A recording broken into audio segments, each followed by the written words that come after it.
আচ্ছা ঠিক আছে। কোনো প্রশ্ন নাই বাবা।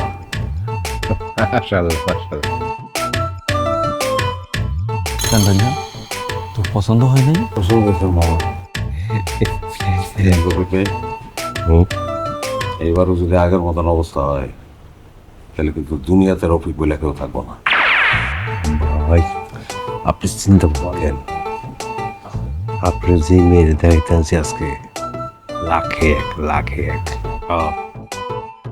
এই কথা যদি বিশ্বাস না করেন, প্রমাণ যদি পান, তাহলে আপনার যা খুশি মনে করবেন, আমি আপনার কোনো বাধা দেবো না।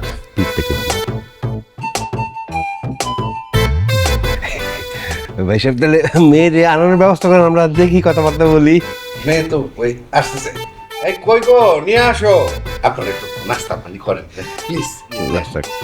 করেন করেন, অসুবিধা ওই নিয়ে আসো। এই তো আসছি। আসতেছে না? আসসালামু আলাইকুম। বসো মা, বসো বসো। আসসালামু আলাইকুম। ওয়ালাইকুম। ওয়ালাইকুম আসসালাম ওয়া রাহমাতুল্লাহি ওয়া বারাকাতুহু। আমাদের মেয়ে অনেক গুণে গুণান্বিত, খুব পড়াশোনায় যেমন ভালো, সংসারের কাজেও তেমন পটু। আমাদের ওই একটা মাত্র মেয়ে, আমাদের সর্বস্ব দিয়েই মানুষ করেছে। সেই জন্য আমরা চাই ভালো একটা পাত্রস্থ করতে, এটা আমাদের চাওয়া। না ঠিকই আছে, আসলে সব বাবা মাই তো চায় যে একটা ভালো পাত্রের কাছে তার মেয়েকে দেওয়ার জন্য। তো একটা কথা বলি, সেটা হলো যে আমার ভাগ্নেও কিন্তু খুব ভালো, ভদ্র বিনয়ী। সে মাস্টার্স পাস করছে, কিন্তু সে চাকরি করবে না। তার কারণ হলো আমার আর কোনো ভাগিনী নেই, সেই একমাত্র ভাগিনা। এবং এই সহায় সম্পত্তি আছে, আর ও কিচ্ছু করা লাগবে না, সারা জীবন বসে বসে খেলেও এই সম্পত্তি শেষ হবে না।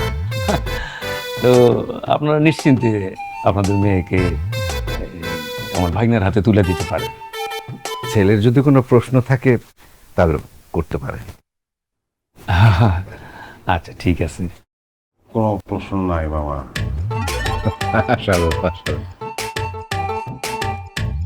কেন ভাইয়া, তোর পছন্দ হয় নাই? পছন্দ হয়েছে বাবা। আলহামদুলিল্লাহ।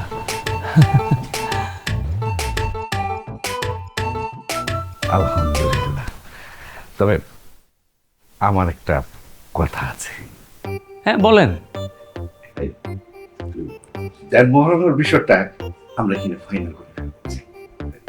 না এটা তো খুবই ভালো, আসলে সবকিছু আগে বলে নিলে পরে মানে পরে কোনো ঝামেলা হয় না। বলেন দেন মোড়ের বিষয়, এটা তো কোনো বিষয় না, বলতে তো হবেই। এই দেন মহারণটা হবে 50 লক্ষ টাকা। লক্ষ? কিছু মনে করেন না, মানে এই বাজারে 50 লক্ষ আসলে একটু বেশি হয়ে যায়, তাই না ভাগনা? আমি রাজি। 50 লাখ 1 কোটি কোনো কিছুর ব্যাপার না বাবা। আলহামদুলিল্লাহ। আলহামদুলিল্লাহ।